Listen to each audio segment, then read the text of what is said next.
Good morning and welcome to this week's edition of NCompass Live.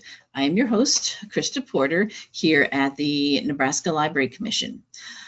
NCompass Live is the Commission's weekly webinar series where we cover a variety of topics that may be of interest to libraries. We broadcast the show live every Wednesday morning at 10 a.m. Central Time, but if you're unable to join us on Wednesdays, that's fine. We do record the show as we're doing today, and it will be available in our show archives for you to watch later at your convenience. And I'll show you at the end of today's show where you can access all of our show recordings. Both the live show and the recordings are free and open to anyone to watch. So please do spread the word, share with your friends, family, neighbors, colleagues, anyone you think might be interested in any of the topics we have on NCompass Live. For those of you not from Nebraska, if anyone is here live or watching recordings, the Nebraska Library Commission is the state agency for libraries. So similar to your whatever state library. So we provide training and resources and databases and grants to all types of libraries in the state. So you will find shows on NCompass Live for all types of libraries. Public, academic, K-12, corrections, museums, historical societies, archives. Really our only criteria is that it's something to do with libraries. We have Nebraska Library Commission staff that sometimes do presentations for us on services and programs and things that we offer here through the Library Commission. But we also have guest speakers that we bring in, and that is what we have today. Today we are talking about United for Libraries, and joining us is Beth Nawalinski. Good morning, Beth. Good morning. Good morning.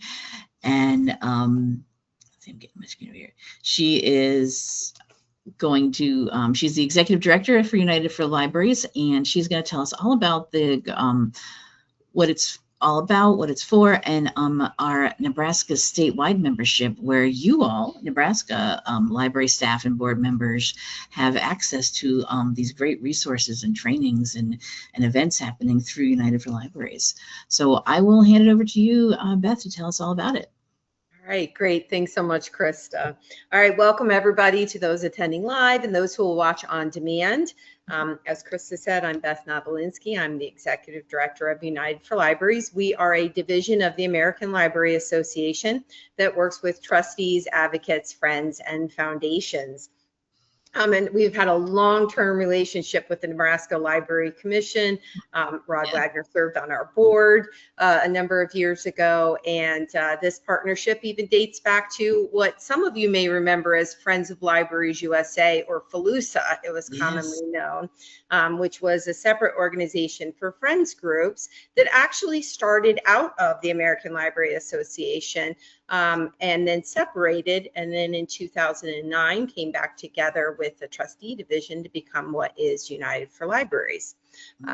So I'm going to walk through our website, the statewide training, how to register, things you have access to, things that are forthcoming. And if at any point there are questions, you can put them in the chat and Krista will pop in and ask me. And then also want to hear from all of you about what you are interested in. What are the issues that you're facing in your libraries, whether you're a library director or staff member, board member, member of the Friends of the Library or the Library Foundation. You know, what are some of the things that you would love to see from us here at United for Libraries? Okay, so right now on the screen, you'll see our United for Libraries website. As I said, we are part of ALA, so our URL is ala.org/united.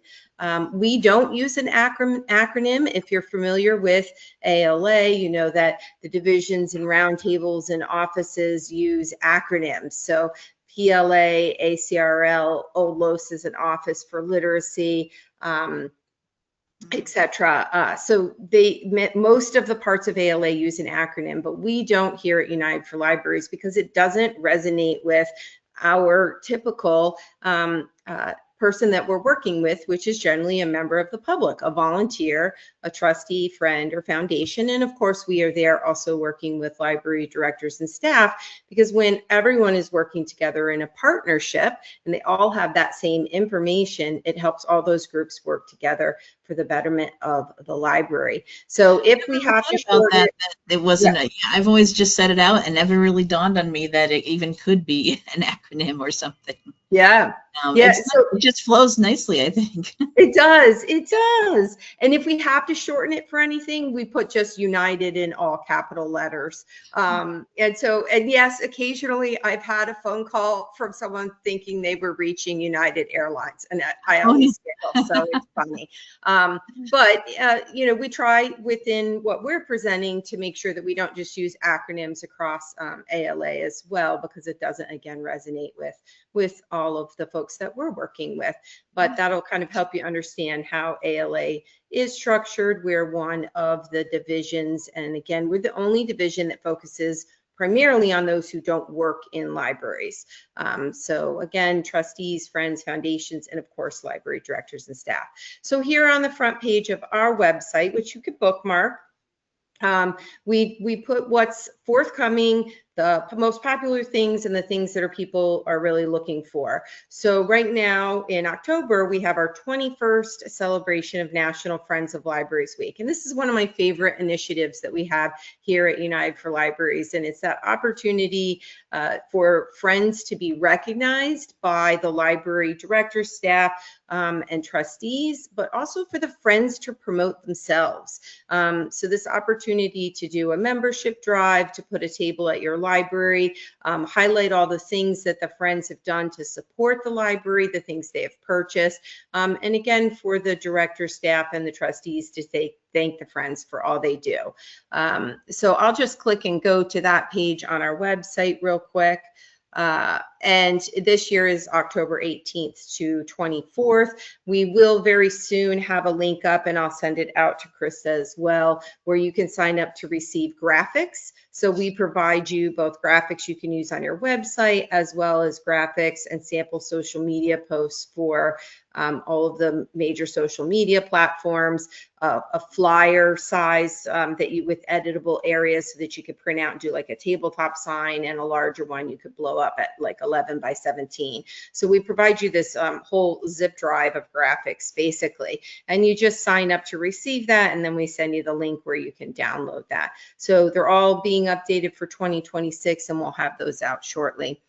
Here on this page on our site, we also have some on-demand webinars that you may be interested in watching. So feel free to check those out. They're all actually also available within the statewide course, but these we make available free broadly across the country, because of course not every state does the wonderful thing that Nebraska does by providing this access. And then we also see it says coming soon, the PR marketing materials. That'll be again where you can sign up to download that folder of files. And there's some other things that you can click through and find some ideas for friends groups and libraries. And then we also do a National Friends of Libraries Week award, where every year we have 2 friends groups that are selected to win. It's a $250 prize and the recognition. And in this year, when I talk about 2026 United for Libraries virtual in a few minutes, you can see where you'll be able to easily go in and register and access. We had a 15-minute, what we call micro-learning, with one of our award winners from last year in Minnesota, and the great things that they did to celebrate. So that's coming up. Mark your calendar. Lots of great ideas in those materials, whether you're with the library, the board, or the friends, of how you can celebrate and use this opportunity to engage. Usually it's fairly easy for friends groups to get some publicity in the local paper, sometimes go on local TV stations or radio stations for the mayor to do a proclamation, or city council, depending on the structure in your community. But there's plenty of time to get started and have a fun celebration. And we want to hear about all the fun things you do. Okay, so let's go back to the home page. I'm not going to go ahead. Nebraska Library that won that award one year. Mm-hmm. I know. I was thinking that as I said it, and I couldn't remember the library off the top of my head. But I will look for that and send the link. And I believe that we also had them on one of our prior webinars too. Yeah, we did. I will find it. I'm going to make a note here and send that to you. And send that in a follow-up email to Krista too. She may find it in the meantime. So generally under the e-learning, I'd say everything that's listed on here is typically included for your statewide access. So you will receive emails. I know they come to you if you're signed up in your own state, Nebraska, for the communications. And then if you've ever registered for anything from us, you receive our monthly e-newsletter, and we promote things in there as well. So the virtual conference just happened. It was our 7th year. It was the last week of July. And Nebraska has each of the years paid for statewide access. So I'll show you where you can access all of those great resources. And right now, these are all recent things. Our newest fall things, which I'll talk about in a few minutes, are not finalized yet, so they aren't linked here. And primarily, we want to look, I'll scroll down and just show you some other things. There's a calendar built in here. So as we put those scheduled things on there, they'll show up here in the calendar, and you can click here for more information. They usually show up under here under e-learning or news and updates. And of course, they're in those emails that I talked about. You'll find links to popular resources on this main page. Here, for example, you can click across this menu to go through and find resources from ALA or from United for Libraries. Friends of Libraries Week merch, if you're interested. This company that ALA partners with, called Spreadshirt, actually does allow you to personalize. So if you wanted to order something with one of the Friends of Libraries Week logo on the front, you can actually upload something to put on the back as well, if you wanted to put your own friends group, or reverse it. And so that information is there as well. And then information about some of the publications that we have, etc. But let's scroll back up and go to this statewide training. So I'll talk, before we go in, show the statewide training, I'll just go into how the registration works. So if we scroll down here and click on Nebraska and expand that, essentially you have access to just about everything that we offer. There are some slight differences between personal membership and the statewide training. So personal membership in ALA, or personal membership in ALA and United for Libraries, has a couple of small things that are different, but by and large, the statewide training access includes the overwhelming majority of those things. But I do like to make that a careful distinction, because, for example, ALA membership includes like a 10% discount in the ALA store, and 10% on ALA e-learning, and a copy of American Libraries. And those aren't things that are part of this statewide training, because those are very specific to personal membership in ALA. But for what comes from United for Libraries, you can pretty much consider that it's all included. So there are a couple different ways that you can register. And for those who are already registered, wonderful. This is just, reminder of this information for when you have new folks with your staff or library boards. This access includes everybody in Nebraska. So whether you're a public library, a school library, an academic library, a prison library, a special library, a museum library. For example, we have many things on fundraising that would be great for any type of library, or advocacy, or community engagement. So it doesn't matter what kind of library you are, and it includes the director, all the staff, the library board members or trustees. I think typically in Nebraska, you all are referred to as trustees, and for example, in California, in some places they're called commissioners, or trustees, or board members. So it just varies by state and by library often. Yeah, mostly here it's a board member, library board member. Yep. Okay. All right. And then Friends of the Library Group and the foundation. So they're all included, right? Any type of library and any role with that library. So if this form doesn't show for you, depending on your browser, whether you're on your phone, the embedded form doesn't show, then you click that button, open registration form in a new window, and the same form opens up. So we collect very minimal information here. Your email address, each person does need their own unique email address.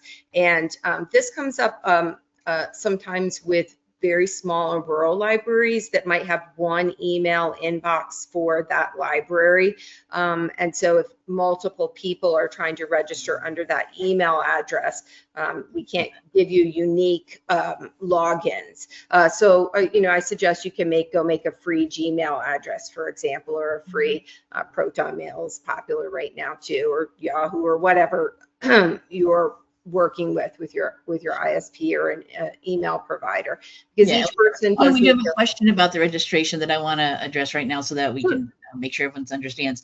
They wanted to know, how do we get the password? It used to be that there was a statewide password that you would contact us here at the Library Commission for, and everyone just used that one password to get in it, but that has changed. So if you remember that old way of doing it, it's no longer that. Now it's each individual person has their own login that they would set up for this with their own password that you all will create and make up. Yes. So if you remember that old, if you have some old paperwork from us, we used to hand out flyers at conference about that. That's not how it's done anymore. Yeah. And there's two reasons for that. One is, as the systems got better, right? Because you have been partners with us for so long that when things were primarily paper, right? And we moved all these things over digital, is that there became at one point within the ALA structure where somebody could change a password. And so that statewide password kept getting changed. Yeah. By people not realizing that it was one account for everyone. What it would affect, yeah. But more importantly, I think, is that, with your individual login, you can track what you've done. And then that's information you could submit to your state, to the Nebraska Library Commission for credit for their program, right? So, and then you can see what you've done, and the state library also has that engagement tracking available to them as well. So there are benefits to that, and it is then your own login. So if you fill this out and you don't have an ALA login, we create one for you and we send that to you along with the directions on how to set a password. And if you have any trouble setting your password, you give us a call and we can set that over the phone. We don't send a password via email, but I can give one over the phone. I can reset it and tell you over the phone what it is. But most people have no problem setting that password on their own, and we're always available to help. So we're, and let me make sure I make it clear that you don't need to be an ALA member to register for this. So we create what's called a free website account for you, and it just allows you to log in to both the ALA website, but also to the e-learning site where everything's hosted. And if you ever did want to buy something from the ALA store, or register for an ALA conference, or register for a different free or paid webinar through ALA or another part of ALA, that's the same login that you would use, because we have what's called single sign-on across all our web properties. I use it for all sorts of different things that are just vaguely ALA related. Yep.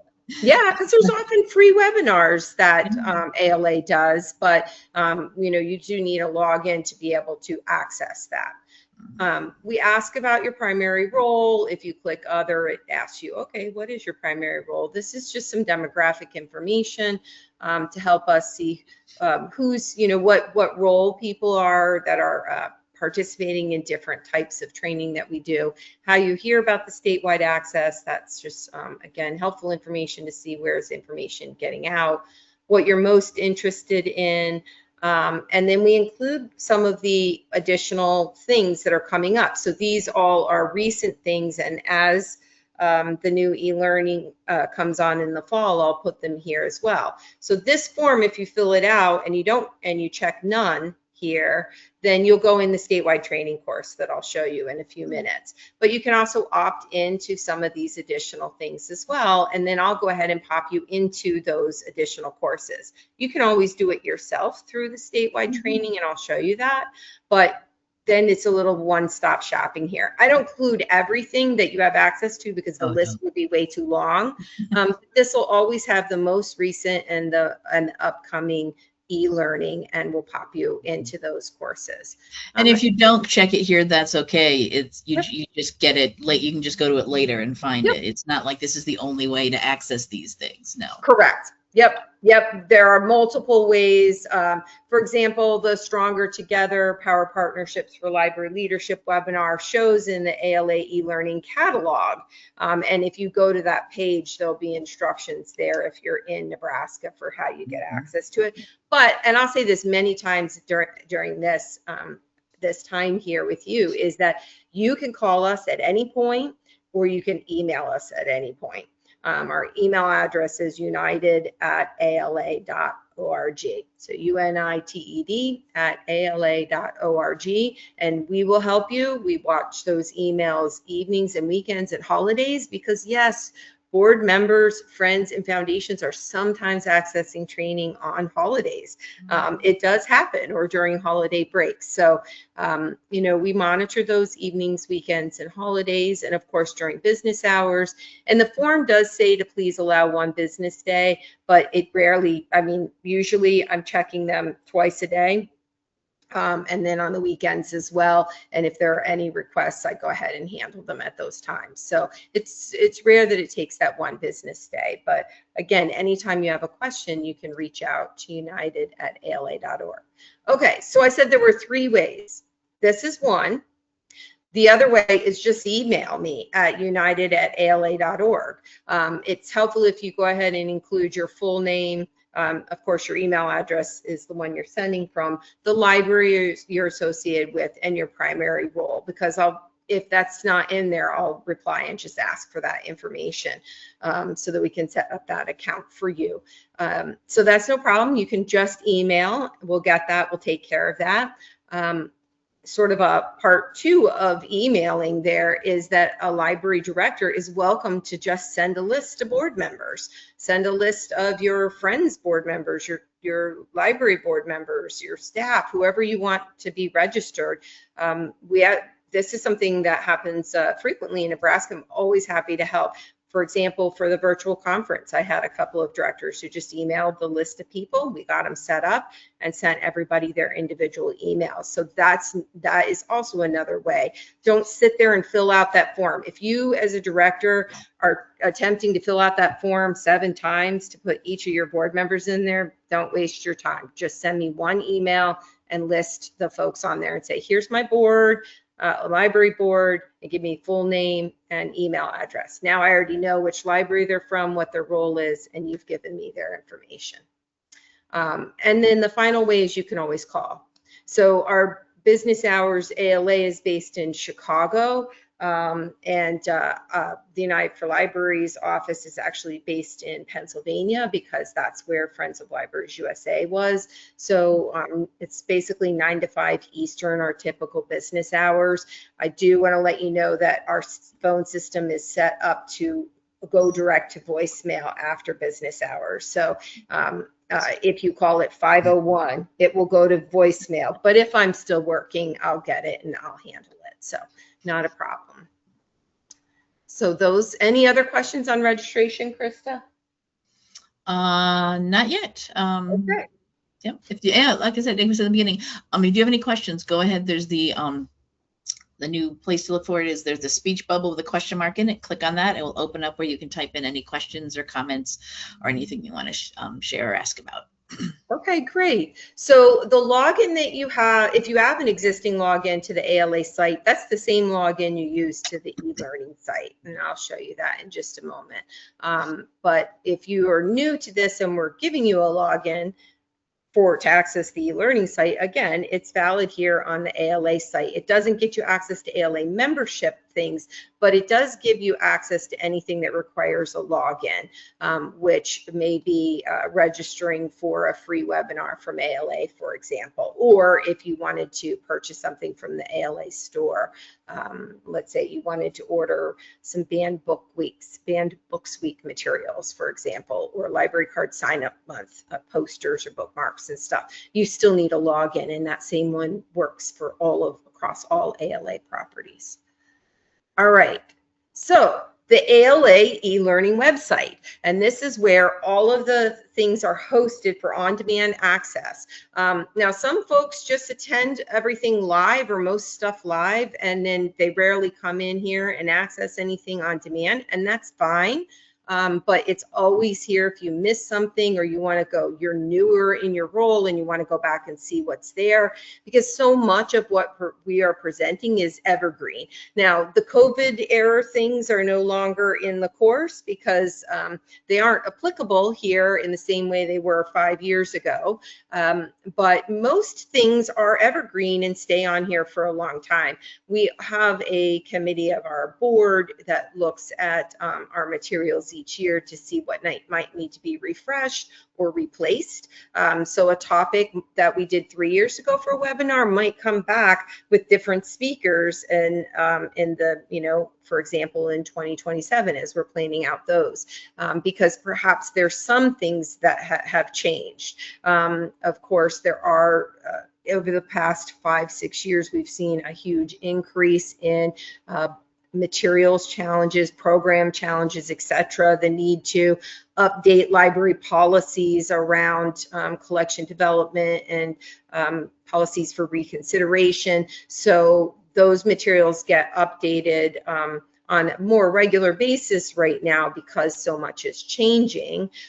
For example, also we've had some things on privacy in the past, in particular around vendor negotiations for databases and such that a library might be negotiating or a system might be negotiating for a database set of databases. We have some materials on that, but we're doing a fall trustee retreat, library board member retreat, focusing more detailed there because things have changed, right? In the last couple of years, we know that policies on that different vendors have changed around privacy, etc. So some things will get refreshed over time. All right. So this is the site. As I mentioned, your login, it won't work for the free member exclusive training because that's ALA member exclusive training. If you're an ALA member, of course, your login works for that. But there is other free training that's not tied to ALA membership that you can access. So you can do that browse free training. And you can always look if you ever want to see sort of, did I miss something from United for Libraries? You can click the trustees, friends, and foundations, and you can go through and see what's here. And it'll tell you, for example, let's look at last year's trustee retreat that we have. When you scroll down in this before you register, you can already see that in Nebraska you have access to this. So you wouldn't go and click to pay for this because you have access to it. And it's again the 2025 one that did focus on intellectual freedom, meeting room policies, policies for reconsideration, and then also AI. So that was, again, something that's newer in recent years, and we'll refresh those materials again probably next year as well. So the course listings for anything that's listed here, it will have this before you register and what you need to do to get access. If you have any questions, call or email me always. So we'll go back just to that home page there. Oh, it clicked me in. I have this whole series of pages open so you can see the progress of logging in. So pretend that still says login in the upper right corner. Once I moved to a new page, it realized I was already logged in and did that. But let's say if we were back on the fresh page in the upper right corner, you would actually see a login button. You click that login button and it'll take you to this page. So the account that I've logged in with is a generic account. I have one for every state that we partner with for me to use so that I can see exactly what you see without seeing any other things. If I log in as myself, there's a lot of other stuff in there. So that's why it says Nebraska training in the name up there in the Nebraska statewide, because I only use this account for demo purposes and testing. But when you click that login button in the upper right, this is what you'll see. So I wanted to comment a couple of things on this interface. This is the interface that you currently see, whether you're logging into the ALA site or one of our other ALA properties or the e-learning site. So I'll point out a couple of things on here. The username, your username could be your email address. Typically when I create accounts, I do it with an email address, but you can change that username later, and I will show you that, and you can change your password later. That's not a problem. But your username may be, depending on when you set up your account or if we set it up, it could be your email address, it could be whatever you chose. Some people, it could be your name, it could be any username you created. And then, of course, a password of your choosing. So you shouldn't need to make an ALA account, this first bullet under here, because you either have one or we've created one for you. Before you go to don't do that unless you've double checked to see if you have an ALA account, so you don't end up with a duplicate in the system. If you forgot your username, you can click that link, which will take you to this page. It will ask you your email address. You put submit, and then you'll get an email at that email address on your record with your username. Now, if the email address on your record is different than the one you're using now, you won't see an email show up. For example, some people move from Gmail to Yahoo or whatever. And if you don't have access to that old email, of course, you won't show it in, it won't show up in your current email box. So just email me, united@ala.org, or give me a call. We know people switch around email addresses on a regular basis. So then if you get your username retrieved, now you know that. And if you've forgotten your password, you can click that forgot your password, and that'll bring you to this screen. You need your username to get your password. So if you've forgotten both, then you can either email me or call me and I can help you, or you can go through the two-step process to get your username, then use your username to get your password. That was confusing, I'm sure. So Krista, if there's any questions, let me know. I think if there's one thing you can remember from today, it's that you don't need to worry about any of this, because you can just simply call or email and we'll help you. All right. Yes, So I guess Beth, and they're very responsive and very willing to help anything you need to get into there.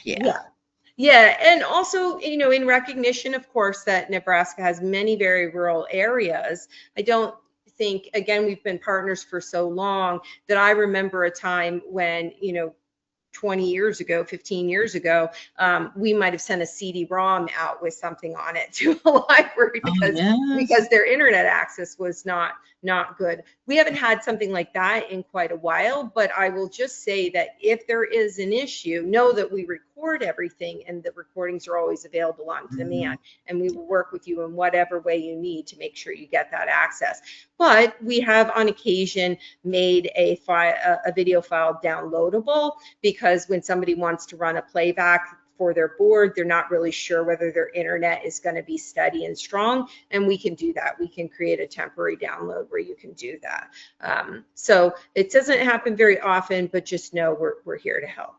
Okay, so now you've clicked that login button. You do know your username, you do know your password, and in this case, mine for this account, this test account, is Nebraska's the username, and then there's the password. You would click login, and then once you do that, of course, you're now logged in, and you end up on what's called the dashboard, or it may take you to the last place that you were. It all depends on the cookies setting on your own device, right? So it may take you to the last course you were in. It may take you to the dashboard. It's just going to depend on your own cookie settings. So over on the left under my courses, you'll see some of the things that typically list the things that you've most recently accessed, or that are upcoming, if it's something that's live. This piece right here on the sign-up codes, if you ever buy a training from another part of ALA, the system as of today issues what's called a sign-up code. that allows a library director to purchase multiple registrations for staff members or whoever and use their own discount. It's like a coupon code, but they're called sign-up codes. By and large, most people who are coming to us, especially board members and friends and foundations, you never have to worry about the sign-up code piece because typically everything we do, like I said, is pretty much included for you. But if you're a library director or staff member and you do purchase something from another part of ALA, it will issue a sign-up code, and it's a two-step process where you then find your sign-up codes up here under your account, and you can see I don't have any in here, but if I did, I'd copy that sign-up code under that column and paste it over here in that box, and that registers you. I like to just give that quick informational piece so that you don't wonder, am I supposed to have one or not? The only case you'd need a sign-up code was if somebody paid for a training for you, or you're paying for a training that's not included under this partnership. So that way, now you know what that is. You'll see all your courses. If you scroll down, you can sort them by the course name or last access. Then currently this is on a card setting, but you can also do it on a list setting, and then you can make them alphabetized. You can search for them. So there's a lot of things that you can do there, and then your recently accessed ones will be here as well. So we'll go to that statewide training course, and I'll talk you through what's in the menu. Krista, do we have any questions? No, nothing new. Nope. Okay. All right, great. So we just had our virtual conference at the end of July. It was fabulous. 3 days of great sessions.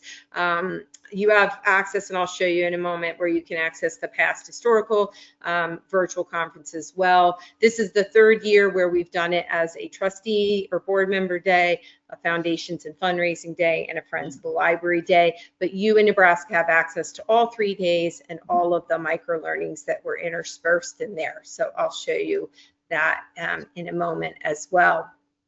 Jam-packed with lots of great resources and materials. We had one technical snafu on the Friends Day with one of our presenters for the successful online book sale for fundraising for Friends. She'd been attending all 3 days as an attendee, but couldn't get into her own session as a presenter. No problem. We are scheduling that for this fall. You all will have access to attend live if you want, and to watch it on demand. And we spent that hour instead doing a facilitated conversation about online book sales. So it's bonus content. So you have access to that, and to the actual session as well. So I thought we did pretty well with only one tech issue over the 3 days. Not bad, yes. I mean, it's a lot to do for, I do a 1 day conference, and it's a lot sometimes, and I'm always nervous because there's you got like 7 different speakers coming in a day, or how many different, and all the planning and all the testing and prep work you do, something could just choke and say, no. Yep, exactly. And then in the moment, you just go, hey, we're going to do what we do, and we're going to lean into just being flexible and do this on the fly. So everything can be, and that's what's great about these, the fact that these are online events. It can always be rescheduled for another time and then recorded then. And it's not like an in-person where, oh, they didn't make the plane, so no one's ever going to see this. No, we'll just find another time to do it. Exactly. And it was great because everybody who was on for that session was really engaged in chat, and we had some people come off camera and unmute and share their experience. And so it really enhanced it overall. So a couple things that are coming soon. Oh, again, just to get registered in that virtual course, you click this link and it takes you right into the course, right? It just pops you right in there. And you don't have to go through a shopping cart. You don't have a sign-up code, anything like that. It just pops you right into that course, and we'll look at it in a minute. So a couple things to note. Learning Live runs September to May on the second Tuesday of each month at 2 p.m. Eastern. They are recorded. Maybe once a year we'll do virtual roundtables, and we don't record those because people are in breakout rooms. But we know, we make that notification in advance that that's what that is, and they aren't recorded. But by and large, they are recorded and available. They run 2 to 3 Eastern. There's no perfect time to hit all time zones, so this is the one we've kind of just settled on that works. Very occasionally, it might move to a different day out of need for speakers or a rescheduling, etc. But I think you pretty much count that we get most of them in on that Tuesday. So the topics right now are, we've got those for September through November, and we're just getting the final details from the speakers and getting those descriptions finalized. So those will be up very soon with that registration. If you ever want to attend one of those live, you do need to register. We don't just send everybody a Zoom link because it would be thousands of people. So you do opt in to attend it live, and we send that out in multiple emails, etc. And then, as I mentioned, we have our board member retreat focused on privacy that's also being finalized, the repeat of this, or the do-over of successful online sales for Friends of the Library fundraising. And then the third one is kind of a part 2 of a session in the virtual conference. So on the Foundations and Fundraising Day, the first session of that day was the library director and the foundation director from Cedar Rapids Public Library talking about their capital campaign. And then this part 2 is going to go into the nitty gritty of it. So exactly how they did a community assessment, a feasibility study, making the asks, and celebrating completion. So that's also getting on the calendar as well. And then again, recent webinars, whether it's to watch a learning live or Stronger Together was presented in April. This Striking a Balance is an on-demand training series that does feature some folks from Nebraska in one of the sessions. I highly recommend that great 3-part series that has a wonderful workbook, and it's really around how developing your board and working with your community partners and how to really develop a sustainable and successful board. All right. So I'm going to run through these other menu items, and they're very evergreen. Things get added to them, but we don't really change those menus. We might add something occasionally, but they're very stable. So sometimes we get asked about data collection and reporting. If you, for anything related to the access through what's covered under this umbrella, that data is can be provided to the Nebraska Library Commission. So that might include your registration, your name, email address, library and primary role, course completion, course feedback. It's an anonymous compilation of responses for Nebraska, and what files and resources you downloaded. If you do anything else, a webinar from the Public Library Association, a free webinar from ALA, none of that is reported to the Nebraska Library Commission because it is completely separate from what is under. So only what's under this umbrella of the state registration. So that's why we make that clear there so that you know that. And then I do update this page here probably about once every other month or so, that includes links to kind of the things that people are asking about most frequently. So do check that out. They're kind of like the top 10 things of what people are reaching out asking for most frequently, or that we know are regular resources that might be helpful. And those links will take you to those things.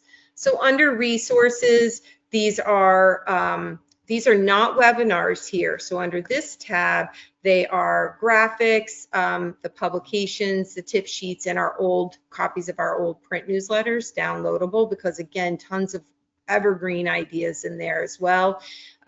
Graphics. Now, I know Nebraska Library Commission used these a few years ago. Oh, yes. I even recall, I think you made some luggage tags, as I recall. And buttons, button makers was a big thing. We did our makerspace equipment that we gave to libraries, and that was perfect for buttons, and people loved those. Made so many of those. Well, I love this logo. I love the It Friends of is. Libraries Week logo, but I don't know. This one just has a special place in my heart because I just think it's so vibrant and I love it so much. So you can download this logo for free. Also, there is a bookmark template with space where you can add information about your library. So that's both with a bleed, meaning it prints to the edge if you were having it professionally printed, or without a bleed, it has the white margin around it so that you can print it on a local printer and cut those. And then also a poster file that does a letter size or 11 by 17. And so it's fun. It leans into the social media kind of friending a bit, but I think it's all very evergreen information and you can download those things. Under the publications, I'll just say there's different types. There's toolkits that are somewhere between typically 5 to 7 pages long. There are practical guides that are geared for library boards that are a little bit longer than that. And there are a whole bunch of tip sheets, which are 1 to 2 page handouts on a variety of topics. And they are divided up under trustees, friends groups, and foundations. So because you have statewide access, you can download, print, and share these materials within your own library or other libraries in your state. So, you know, you've downloaded a tip sheet that is just, wow, this was great for your situation. And you know that a colleague and another library on the other side of the state is facing the same issue. You don't have to say, hey, you need to go and register and sign up and do all this. You can send them that tip sheet because they're in your state, and then they can register to access everything else. But don't share them outside your state. Right. All right. And if you're looking, go ahead. This is something I get a lot of questions from libraries about. How do we start up our friends group or a foundation? What is it all about? And what's the process, or how do I do this? You deal with this issue in my friends group or with my board.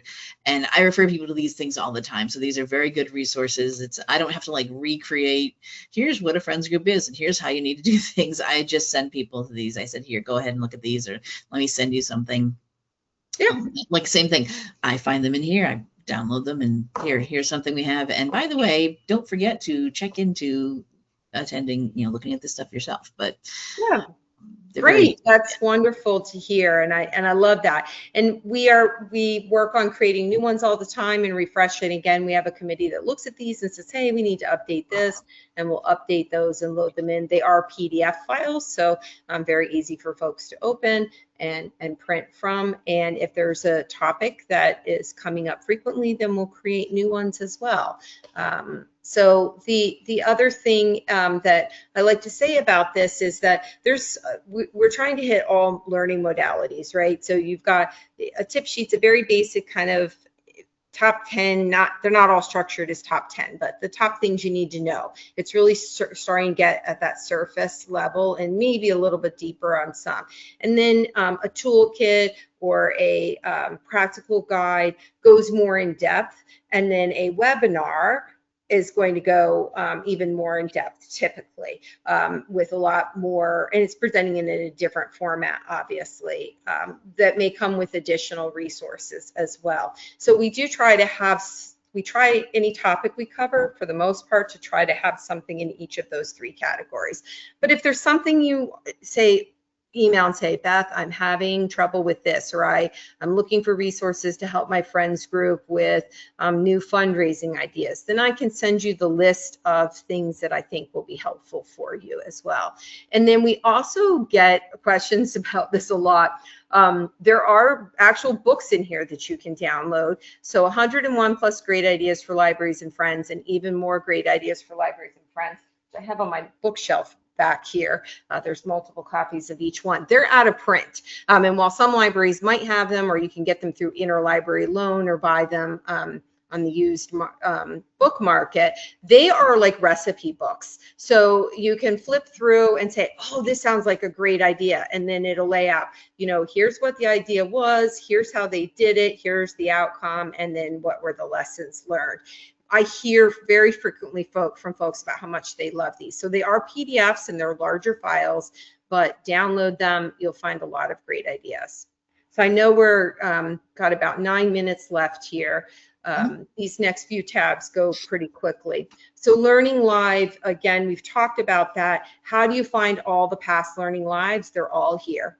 So they are all here. You can go through all of them and watch them on demand, again, unless they were a roundtable discussion and they weren't recorded. And if you want to see the whole catalog of the Learning Live webinars, then let me just go back to the main site here. We have the whole list of past Learning Live webinars at the bottom of this page. So you can go in and by year, that was, for example, one that was not recorded because it was the virtual roundtables. But you can go in and read the description and see the presenter.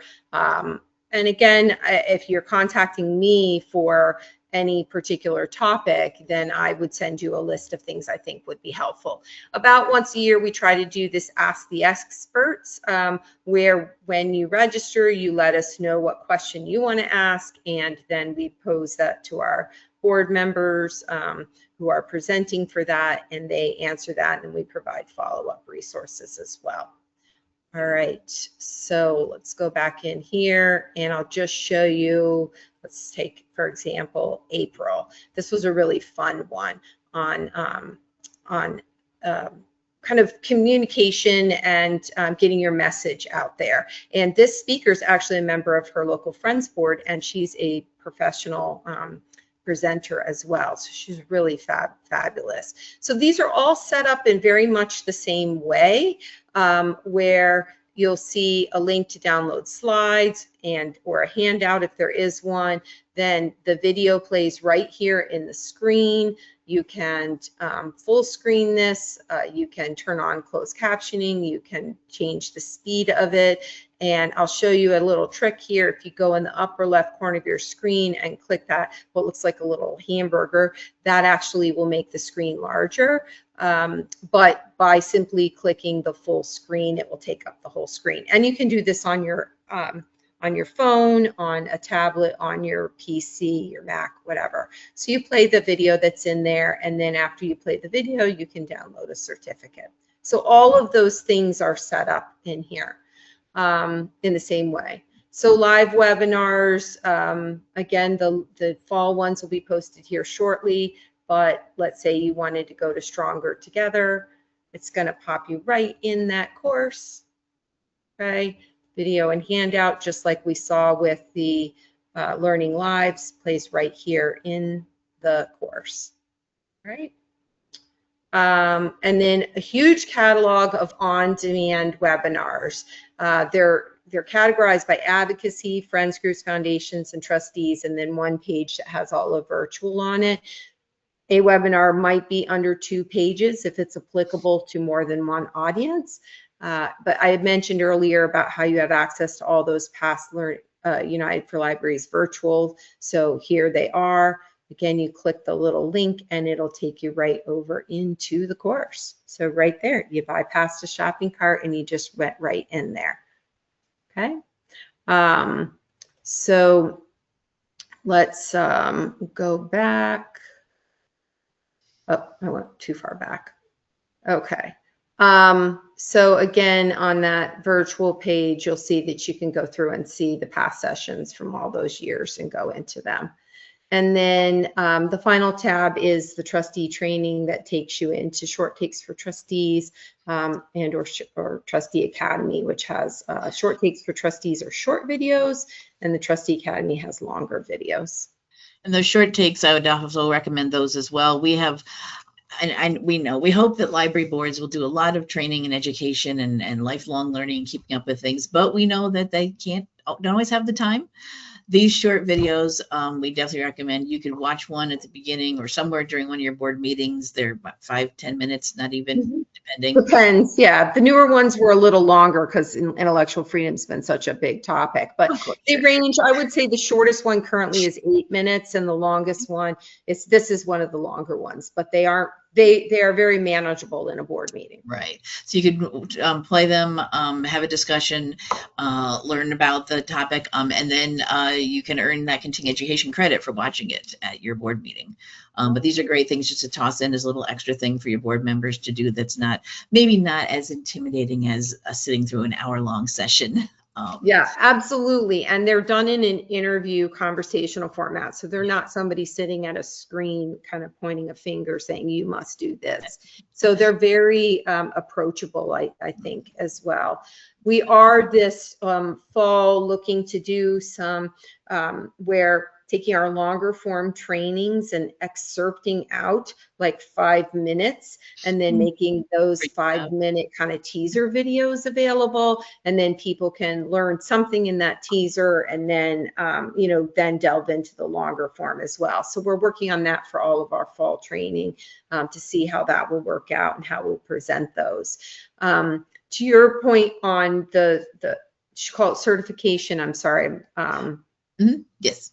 For Nebraska Library Commission, they're filling out a form, right, to you of what they attended. But if as a library director, you needed some information about what your board participated in, you can reach out to me. But also, I did want to show you all, if you go back to your dashboard, or actually it was right there on the left too, transcript. Now this one's going to be a little wild looking because it's just used again for this. I just used this account for training purposes, but here's an example. It will show you now complete in this case is going to mean that you did everything in that. You watched every video in that course. So don't ever worry about whether or not something shows complete. But this says it's in progress, how much time you've spent in the course.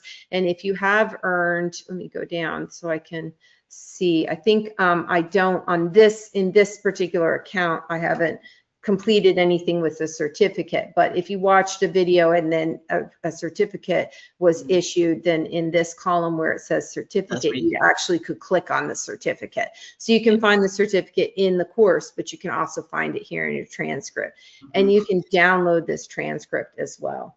As a Excel, CSV, or PDF. Yeah, and I know some, for us here at the Library Commission, for your board certification, you don't have to submit one of these certificates to us. We have our separate form that you use to submit CE hours for your boards. But I do know that sometimes library directors or other administrators in your community do ask for a certificate proof of something you did, especially for library boards or staff, more often for staff probably, but this is where you can get one of those, because we can't give you a certificate that proves it. We at the commission, we can say, well, they applied for CE hours, but this is where you can get that piece of paper that you might need to give to your library director, your mayor, whoever wants the real proof that you did something. Yep, and those certificates have the day you received them, the date it was issued, basically, and it does give you the hours of learning. It's what it's called. So if it's a 1-hour webinar, it'll have 1 hour learning on there. And the short takes for trustees is 1 certificate for the comprehensive. But if you have any questions or you're having trouble getting a certificate, again, just reach out, because we're here to help you and get that information to you. And I really would love to hear from folks.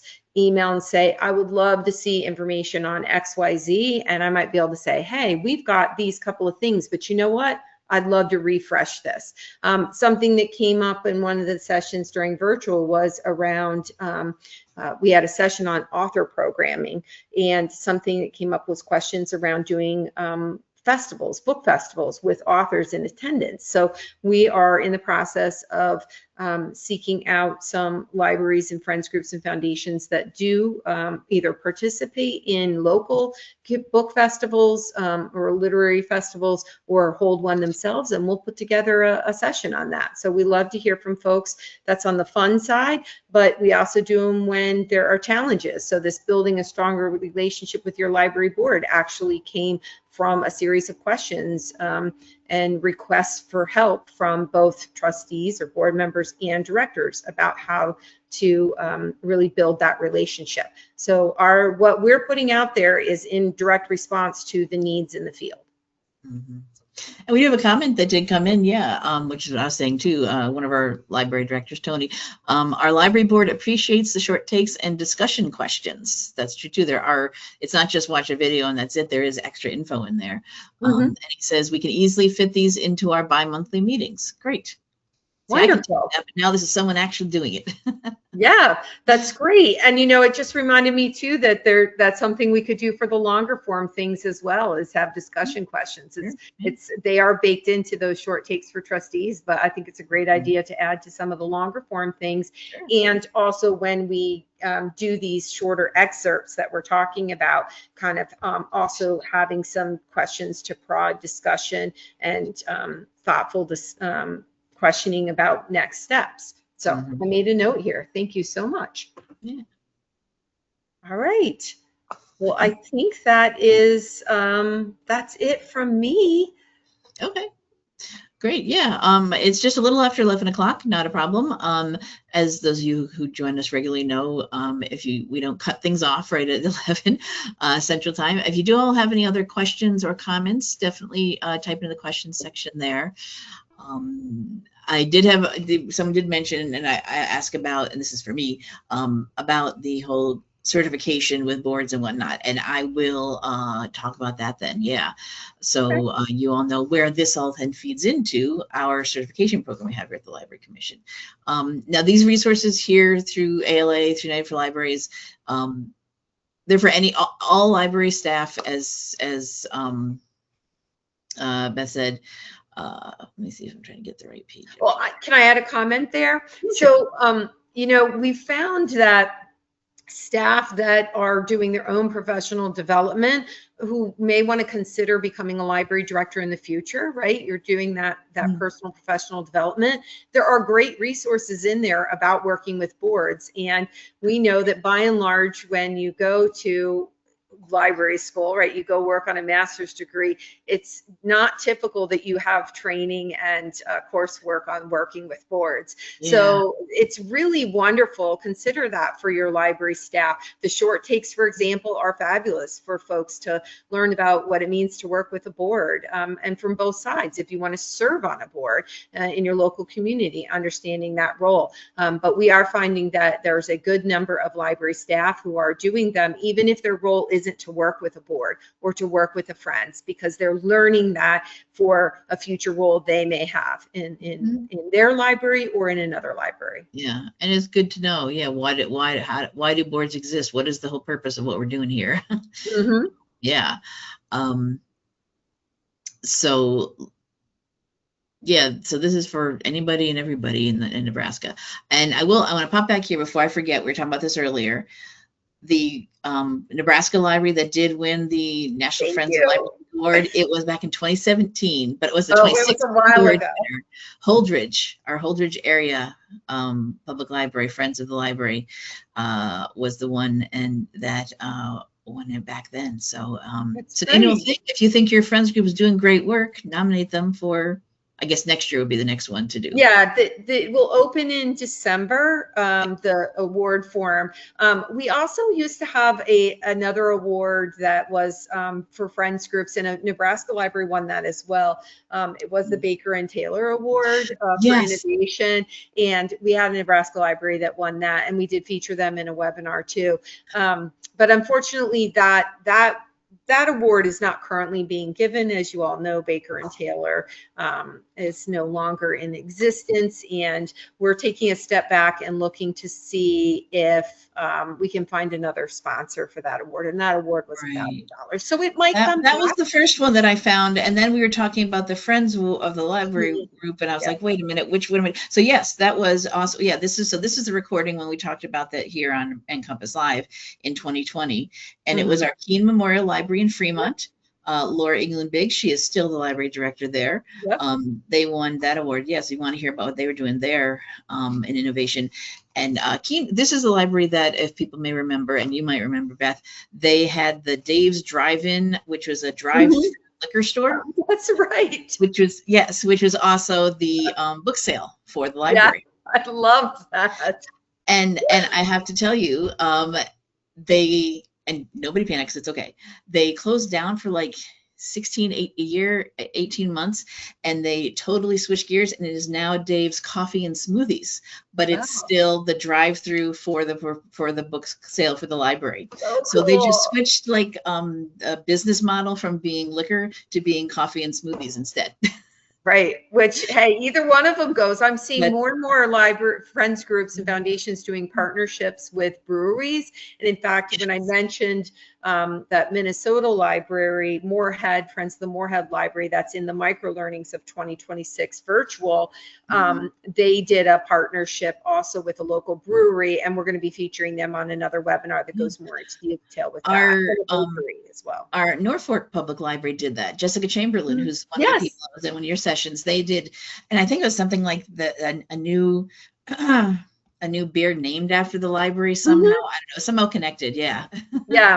Yeah, you know what? There's another great webinar idea. You know, maybe we'll do something like that for National Friends of Libraries Week, right? Like the partnering with coffee shops or breweries, etc., local microbreweries, and how to do that. Yeah. Some of them do them with a trivia contest, which is a great fit for a library. Okay, another great idea. Let me write that down here. I'd love to do a free webinar for everyone during National Friends of Libraries Week or leading up to it. And I want to hear from you all again, how you're celebrating, what you're looking for, what information, what burning questions you have. And if you want to present for us, whether you think I can't do a 1-hour webinar on this topic, but I could do 15 minutes, reach out. Those micro learnings that we do during virtual are very popular. Another great one in there was hosting a friend's book swap. Check that one out. What a fun event without a lot of work. We can do we can just record a micro learning and share it out, right? So let us know. We want to hear from you all. We want to share, and that's what we do. Yeah, that's what we do for United for Libraries. That's what we do here at NCompass Live, sharing all the cool things our libraries are doing. So about the board certification that someone's asking about. Yes. So we here in Nebraska, and it's going to be very short, board certification, librarian certification, you need to earn a certain number of CE hours to be certified, you as a librarian, individual, or your board as a whole. And there are forms to submit your CE credits. So anything that you attend through United for Libraries, you then come here. If you're library staff, you use the library certification one. If you're a board, you use the board CE application form, and just tell us what the event was, when you did it, all the names of people participating. For boards, it is 20 hours of CE over a 3-year period, and that is the board as a whole, not each individual learning 20 hours. So if you have 5 board members, each one has to only earn 4 hours if you split it up evenly over the whole 3-year period. If all 5 of you watch a 1-hour webinar, you've earned 5 hours of CE. Each one earns that hour for sitting there. So that is how you can submit your CE to get your hours to keep up your board certification, and same thing for librarian certification. Librarians earn more hours, but it's whatever you attend, you can submit to us as well. Wonderful. That's amazing. Yeah. All right. So I think we will, and get back to my NCompass Live page. There we go. All right. So anyone have any last minute desperate questions you want to ask, or any comments you want to make? Another comment that came through. Thank you, Krista and Beth. This is a great resource for information and training sessions. Wonderful. I can't reach out. I love to hear from everyone. I want to know what you're doing and how things are going. And it's always such a pleasure to work with Nebraska. And someday I'm going to visit you all. I promise. You should definitely. Yeah. We've been supporting United for Libraries and having the statewide membership as long as I remember. I don't even know how long ago it started.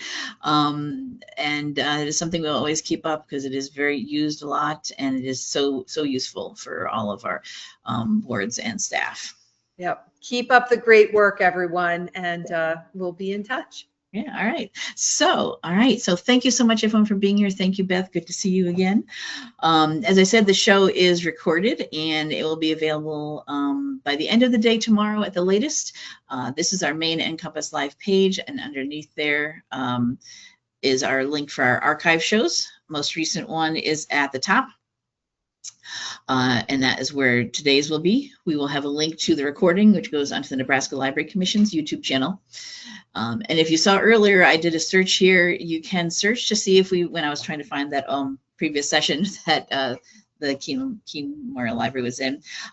This is our full show archives. You can search to see if we're going to show on a topic you're interested in.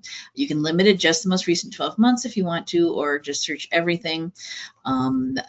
We do, and that is because this is our full archives. And so hold on, I'm going to scroll down really quickly. There we go. And you can see here, we've got 2015, 2016. Now, Beth was mentioning evergreen sessions that are always good. We do not drop off anything on here. This is just our full recordings going back to when the show first premiered, which is in January 2009. So we are on our 18th year of the show. Oh my gosh. And everything is here. So do pay attention if you are watching any old shows. Some things will be good to watch, stand the test of time, but some things will become old and outdated. Resources may have changed drastically, might not exist anymore. Links might be broken. People are going to work at different places than when they presented for us. But just pay attention to that original broadcast date so you always know when something happened. Was first broadcast. But this is something libraries do. We keep things for historical purposes, and as long as we have a place to keep all of our show recordings, which right now, as I said, is the Commission's YouTube channel, we will always have them available for you to watch. When the recording is ready here, everyone who attended today's show and registered will get an email from me letting you know that it's been uploaded and ready for you to go and watch or share. All right, so here's our main page. We've got our shows upcoming. I'm working on more shows in September and October. Actually, I've got a whole bunch of October dates already figured out. So they'll appear on here soon. So keep an eye on our schedule. Next week, we'll be talking about health and fitness literacy programs in your library. Nicole Miller, who's from Minnesota, a Minnesota library, Cannon Falls, Minnesota Library, is going to talk about a health and fitness literacy program that they have been doing and how you can have one of these at your library. So please do sign up for that and any of our other upcoming shows, and keep an eye on the schedule for new topics coming. All right, anything else over here? No, we are good. All right, thank you, everybody. Thanks, Beth. And hopefully we'll see you all on a future episode of NCompass Live. Bye-bye.